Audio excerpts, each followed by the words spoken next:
Since I've become a car dealer, I've heard the same thing countless times from my customers, where they've bought a car thinking it was a great deal, only to get the car home and realize they still have to dump thousands of dollars extra into that same car. So to stop that from happening with you, I'm going to give you everything that you should look out for when buying a used car, showing you things that you should check before even seeing the car, a 10-minute inspection that you can do when you're there checking out the car, plus things that you should check with the title to make sure you're not getting scammed as well. My name is Jamal from Flipping University, and let's get right into it. I usually suggest either going through Facebook Marketplace, OfferUp, or somewhat Craigslist here and there as well to get yourself a good deal. Now I'm pretty sure you're thinking like, all right, well, what do you even search for when you're looking for the post to? One of the two biggest words that you really want to look out for is the first one being need gone ASAP or need to sell, things like that. That's going to be a big key in itself that shows that the seller is really serious and will probably go a little bit farther to try to make a deal happen. Then along with that, it's also being negotiable as well. If their person is saying that they're negotiable, it's a good chance that, you know, they'll be able to wiggle with the price a little bit and drop the price down a lot more from what you actually see on the listing, rather than if the person just said right off the jump that they're just firm on the price. And this is a good example right here. So if you see on the top, it says need gone ASAP, and then he also says the price is negotiable. Out of everything, that's probably going to be the best deals generally that you're going to be able to get looking through most private sale cars. But now that's not everything. There's two other really important things that we have to go over before we check out the car in person as well. The first thing is getting the VIN number for that car. I will say not everyone honestly is going to be able to just give out the VIN number. A lot of people, they're already probably hiding something, so they're not going to give out the VIN number when you ask. But for the people that do give the VIN number, that's really key right there, because there's a couple of things that you really want to check. And this is one of the best resources I really would give for checking the VIN number. So of course there's things like just paying for a Carfax or paying for an auto check. If you want to do that, you can, but a lot of times you can get a lot of really good information completely for free. And this is one of the ways for it right here. So you could download the Carfax app. It's called the Carfax Car Care app. If you don't know, a big scam that a lot of people could do with the cars is they could actually take the odometer and roll it back with the mileage. So although you might be thinking that the car has 100,000 miles on it, it could potentially have 200,000 miles or 250,000 miles or so, which is obviously going to really change up the value of the car. So you're going to be seeing that right here at the top where it says odometer reading. That's not just like a random odometer reading that Carfax is just throwing in. That's taking the information that they already have in their system about the car and giving an estimate of where they believe that the odometer should be. So if that number at the top is way off from what you're seeing in the listing, then you should probably just avoid the car right as it is. Then right after that, the next main thing you should be checking is right here. You click into the registration part, and this is something that you generally have to pay for with just about any VIN checking type of website, but you can actually see how much owners the car has as well. Then as one of the last things that you should just quickly do before going in person to actually check out the car is just checking this site right here. It's NICB. You can pull it up pretty easily on Google. Just type in the VIN number for the car here, and you can kind of check the same thing in that Carfax app, but I like to just do it here. It's a lot more just easy to do, and it can give you the main information you need pretty quickly. So you pop in the VIN number, and that's the main thing you're trying to check right there. Mainly checking to see if the title for that car is actually clean. But all right, we've taken enough time staying inside and everything. Now we're gonna go outside and go over, like I said, just a quick 10-minute check that you can do to make sure you're not buying a lemon as well. Okay, so this is the car I'm gonna be using as a demonstration. I actually got this from the auction, but regardless, I'm still gonna be doing the same things that I'd be doing to inspect it as if I was gonna be buying it from private sale. And first and foremost, I just have to mention, when you're gonna be inspecting a car to buy, you have to make sure you're buying it not only in daylight so you can actually see if there's any imperfections wrong with the car, but also on a dry day where it's not raining. Rain can really cover up any body imperfections by a huge amount as well. Now first, we're just gonna be taking a quick walk around the car first and foremost, and just checking to see what the overall condition of the car is. Obviously you're gonna see right there is a pretty big dent in this car. Obviously I knew that buying it, but you want to just take in things like that into an account. Of course, just because you see a dent like that doesn't mean that you just can't buy the car, but you have to make sure that you're taking things like that into account when you're talking about the pricing of the car later, which we're going to get into as well. Let's say a dent like this could cost literally potentially anywhere from $500 to $1,000 to fix, generally speaking. And something that's just a small dent could potentially even be $100 or so to fix. But you want to just keep things like that into account when you're taking taking a quick walk around the car and just seeing as a whole really if it's going to be in good condition or not. Of course, just small little scratches here and there isn't a big deal, but if it's like big dents or even like small dents in the body of the car, you should be thinking about things like that. Next thing is also checking to see if there is an inspection sticker with the car. Obviously, I know this one doesn't have it. I bought this car out of state, but let's say if you're in a state where, especially if you're getting an inspection done every year when you're getting the car, you need to check out things like that. That can really tell you if the car has been maintained well, if the inspection is up to date, or let's say if the car has potentially been sitting for a while and hasn't been inspected at all. The next primary thing that you should be checking is to see exactly what the tires are like for the car as well. And to check that, the best thing you could use is this right here, a nice little penny. So it's a pretty simple test that you can do. All you have to do is just put it down where Abe Lincoln, my boy right here, is facing towards you, and just put it into the groove right there. If you can still see the top of his head or not, and if you can see there, you can't. That basically means that there's enough tread in the tire, and the tire is generally going to still be good for a good while from now. If it's where it's, let's say like this, where you could basically see his whole head, that's not really a good thing. That means that you're probably going to need new tires, and if you can do that for every corner, that would be good as well. Now time to pop inside of the car, and of course this isn't going to be a huge check in itself, but it's a quick thing to just check to see exactly what the condition of the inside is like as well. Just checking to see if there's any rips in the seats and exactly how dirty the car is as well. Of course, if it's a really dirty car, it's a good chance that the car wasn't kept up that well either. And let's say if it's rips in the seats and the seats are really mangled up, it could potentially cost you hundreds of dollars to fix as well. So that's one thing that you have to keep in mind of when you're checking out the rest of the car, and you're actually keeping the pricing in mind as well. But now we're coming on to one of the more important parts of doing the whole inspection, and that's primarily checking to see what the health of the engine is and the transmission is, because that's the two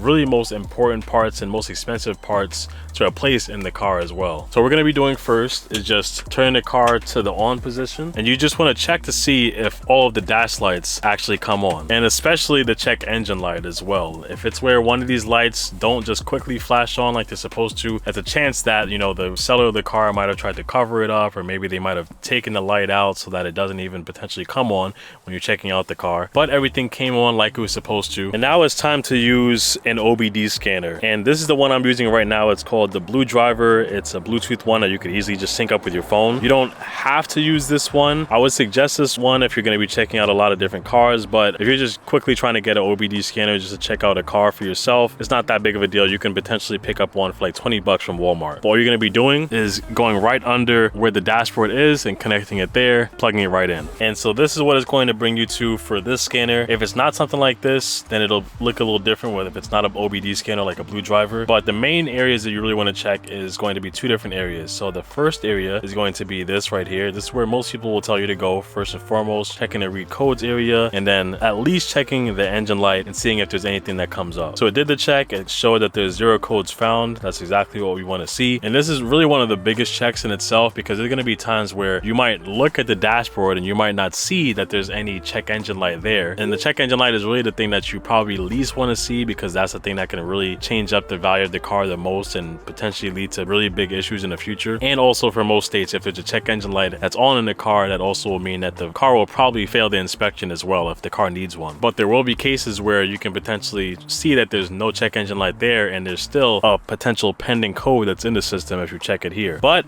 it doesn't just stop there. You also want to go into an area like this that says smog check, or if you have a different scanner, it might also say iron readiness check as well. You just want to do the scan, and this is basically what you want to see. You want to either see that every test is complete, or potentially just having something like this where it just says test is not applicable. If it says that one of these monitors here are incomplete, that's a potential thing that the seller might have cleared the codes for the car before you even went to check out the car, and if there is any codes in the system, it might be gone now, but by the time you make it home, it could potentially come right back. But now going on to the next thing, we're also just going to be checking to see if everything is working with the car. So this is where I first just turn on the car. I'm not going to leave the car on and running for long, but we're just going to start the car up.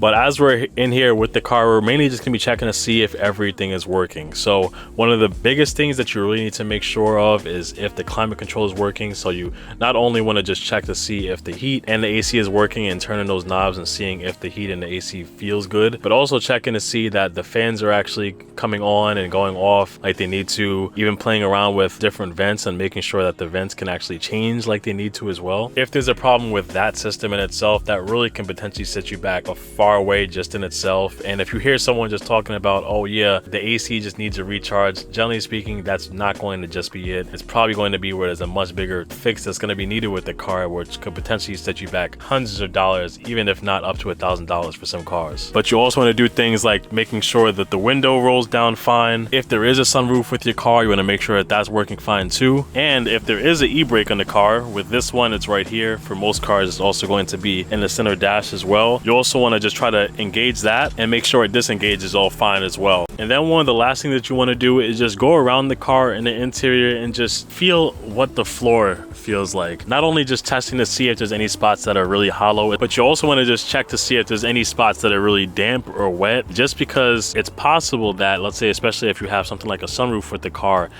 could be leaking, and fixing a leak, let's say from a sunroof, could be potentially a big fix as well. So just going around the car and checking to see if there's any really damp areas, that's going to be big in itself. Also checking to see exactly what the scent of the car is like as well. If it's like a really like moldy type of scent, or if you see, let's say, if the car is kept closed for a while, if the windows start to kind of fog up and stuff, that's stuff that you really should be trying to pay attention to when you're checking out the car. So now you can take the keys out, and the next thing we're going to be doing is just checking to see under the engine bay. So now there's going to be a couple of things that we're going to be checking while the engine's off, just to make sure, again, primarily checking to see what the health of the engine is like. So first and foremost, you're going to be checking around just to see if there's any leaks around the engine bay, and it's going to be pretty easy to see if you're really just looking around enough. For the most part, things should be looking dry. There shouldn't be any like big wet spots or anything like that when you're looking around the engine bay. So if you see something that's wet, that's already kind of sets you off a little bit. And there's a couple of checks that you can do to check for that. So one of the first things that you can really check is just popping open the engine cap and just checking underneath there. And this is basically around what it should be looking like. If it looks like there's some type of like milky residue under the engine cap, that's really not a good sign.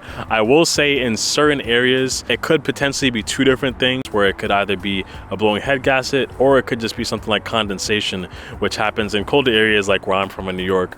If you're just taking really short drives and the car isn't getting too much time to really heat up and everything. But if that is the case where you see it under the engine cap, you should check a couple other areas as well. And one of the next spots is just checking the dipstick. If you see that same type of milky residue there, that's a bad sign. That's also going to point more towards a blown head gasket rather than just condensation. And then the next thing, and one of the main reasons why we're also kept the engine off so that the car doesn't get too hot, is also checking where the coolant reservoir is as well. So for most systems, for a lot of different cars, if the car is really hot, you really don't want to be popping this open because the coolant fluid could just pop out at you. I will say with this car, it's a little different just because this isn't just a quick and easy thing to just kind of check and quickly look into. But for most cars, you can just look into that and you could see exactly what the color of the coolant is like as well. And what you generally want to see is just bright colors. Let's say if it's like a bright orange or a bright green, stuff like that. If it looks like there's some type of like oil mixture inside of the coolant, or it looks like a really dark color, that's really not what you want to see. That could point more towards a head gasket problem. And then the other thing is also checking to see exactly how much coolant is in there as well. So generally speaking, the car shouldn't be losing any coolant throughout its lifetime. It should only be where, you know, the car is constantly cycling through the same coolant inside of the system. So if you see that there's basically almost no coolant inside of the reservoir here, or if you see that there's like a very, very low amount of coolant, if that's the case and you don't end up seeing if there's any leaks anywhere else under the car, a lot of times that's going to point into the case that it's also potentially a blown head gasket where coolant is kind of getting into the engine itself. So if you can just check and just see if it's at least, I'm not sure if you can really see that on camera, but if you can at least kind of shake it around and see that the fluid is at the minimum line that it needs to be at, that's generally what you want to see. Now at this point, this is where I would usually turn on the car. Of course, I'm just here by myself, so I'm gonna have to just do this myself. But if you do have the seller of the car with you, you can just tell them to turn on the car for you. Okay, so it's running now, and one of the main things you want to check when the person starts up the car, if you have someone else that can start up the car for you, is checking to see if the engine kind of stays in place when it started up. If it is where the engine basically looks like it's about to jump out of the engine bay, that's not a good thing. That would generally show that the car will probably need engine mounts, which again could be pretty expensive to replace. That could potentially set you back about $500 or more for some cars. And then what you also want to do if you have someone that's going to be starting up the car for you is tell telling them to cut the car off, turn it on again, and check behind the car. And what you're just gonna be checking for is if there's any like excess smoke that's coming from the exhaust. If it's something like this where, I'm not sure if you can see that, but it's just a small amount of smoke, that's really fine, especially when the car is cold. And if the climate is cold, of course, then there's probably going to be a little bit of, you know, that cold condensation that goes through the air. But if it's like a lot of smoke that's blowing out, like white smoke or potentially blue smoke that's coming out, that's not a good sign. It could potentially point to either, let's say, a blown head gasket or potentially having piston problems with the engine itself. Now, along with that, the next thing that you should be checking while the engine is running is just making sure you're checking underneath the car. I like to see this while the engine is running so you can see how the car is actually while it's warming up and stuff. Sometimes the leak might not show when the car is just kind of sitting there and the engine isn't going. But if you check under the car, you just have to mainly check there for maybe 5 seconds to 10 seconds and just make sure that there's no type of fluids that's dropping down underneath the car. The next big thing while the car is running is also checking to see exactly what it sounds like. What you really don't want to hear is some type of knocking noise that's coming from the engine. That's really about the worst thing that can happen. At that point, that basically means that your engine is definitely fried and you're going to need a new engine at some point soon. I'm going to play a quick audio of what it would sound like if there is some type of knocking noise going on with the engine.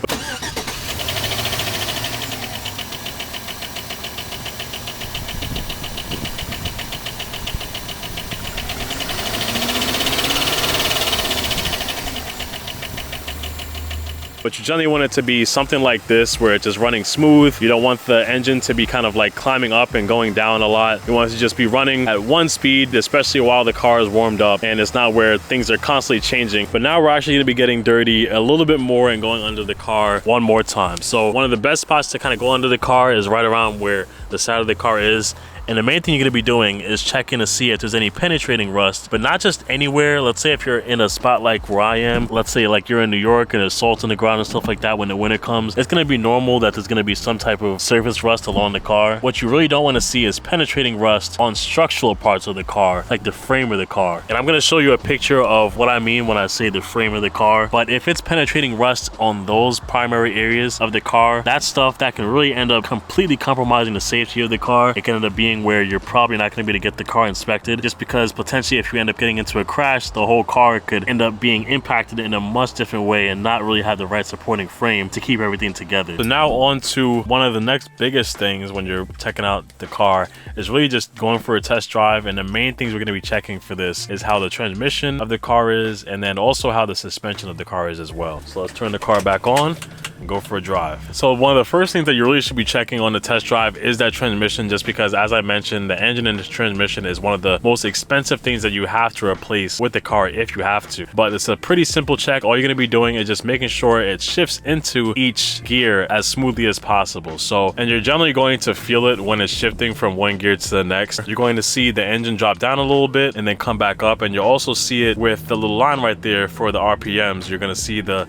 line climb up a little bit, and then when it goes into the next gear, it's going to drop down before it starts climbing up again. Now, if it does that whole process smoothly, that's really what you want. If it is where it's like an abrupt thing where it either like really quickly jolts you into the next gear, that's not a good thing. Or if it feels like what is called slipping, where it feels like it's really struggling to get into that gear, that's also not what you want. Along with that, you're going to be doing two different separate checks. So you really want to drive the car somewhat on the slower end, and all you're going to be doing is just trying to do hard turns going from one side all the way to the next. And the main thing you're going to be just listening for is if there's any clicking noises, if there's any knocking noises while you're turning, if you're hearing some type of popping coming out, anything like that is what you don't want to hear. Generally speaking, if you're driving and you're hearing kind of like a whirring noise, that's going to be the wheel bearing that's going to be bad. If there's some type of clicking noise while you're at low speeds like this, it generally will mean the axle will be bad. And these aren't huge problems if they come up, but it's things that you should know about before buying the car so you know exactly how much you should be buying the car for. Then one of the last things you should be doing is just checking to see how the car goes over bumps as well. Of course, there's not going to be perfect spots to really try this out, but even if it's just little, let's say like rivets in the road that you can kind of go over, or there's small potholes that you can go over, or little curbs to go over, things like that would be a good chance to just check to see how the suspension of the car is and how the shocks handle the bumps. If it's where you're going over the bumps and you're hearing knocking noises every time you're going over it, that's obviously going to be a problem in itself. Then, as one of the last things that you should be doing is just checking to see how the brakes are as well. It's another big thing. If your brakes are really bad, that's another thing that you potentially can't even get the car inspected with. So you're gonna be driving it smoothly at first and just trying to like just slowly press the brakes and see how that reacts and see if there's any type of squealing noises or see if the car is starting to shake while you're pressing the brakes. And then you also wanna just try to quickly slam on the brakes if you can. And of course, if you do have someone driving with you wanna kind of let them know about that before you go jamming on the brakes and have them flying out the seat. But if you can, step on it, see how the car accelerates, and then quickly just jam on the brakes and make sure that the brakes respond well. That's gonna be the next big test you'll be doing as well. And that's really everything with just test driving the car. Now the next thing is just checking to see exactly what the paperwork looks like as well. So here is the title for the car, and there's a couple of important checks you're going to do with this. The first thing you're going to be doing is just taking the VIN number. Usually it should be on the front of the title, should be somewhere around the top. You just take the VIN number there, and then what you want to do is go around where the inspection of the car would usually be posted, around the front windshield of the car, and just look right there, right under where the windshield is, and that's where you'll see the VIN number posted on the car itself as well. And all you want to do is just take the title, the VIN number that shows on the title, and then match that with the VIN number that shows on the car here, because there's going to be a lot of people that will just quickly try to switch that out on you and potentially scam you just with that alone. Then the next big thing is just making sure it's actually a clean title as well. And of course, this is really going to depend on what your state is and how the title will look, but generally speaking, it's going to be on the front of the title, and it'll show some type of abbreviation for if it's, let's say, a rebuilt title or a reconstructed title or a salvage title. Abbreviations like that basically means things like, let's say the car might have been in a serious accident before, or let's say it needs some type of work with the title done before you can even register the car yourself. It's generally a lot easier if you can just get a clean title car to register it yourself instead. So let's say for this title right here, if it did say an R stands for reconstructed, or if it said a W, that equals flood vehicle. So things like that are things that you really should be checking when you're looking at the title. And by the way, I know I'm going over a lot, but I'm gonna have a checklist of all the things that I'm going over that you need to inspect when you're buying a used car, regardless if you're going to be flipping the car or you're going to be just using the car for a while yourself. You can download it and bring it with you wherever you go. It'll be a link in the description below. And as a last quick thing that you can do, if you don't know what the price would be to fix some of these potential problems that comes up when you're inspecting the car, you can look at a site like this, Repair Pal. You can put in the make and model of your car, and you can see an estimate of how much that fix would be. It'll generally tell you the price that labor would be, plus the price that parts would potentially be as well. So when you're negotiating with the seller and you're talking about pricing, you should be bringing up prices like this when you're thinking about the price that you actually want to buy the car for as well. And that's really all the main things that you need to check when you're checking out these used cars. If you think that I missed something, drop it in the comments below so that other people can learn from it as well. Besides that, I'll see you in the next one. Peace.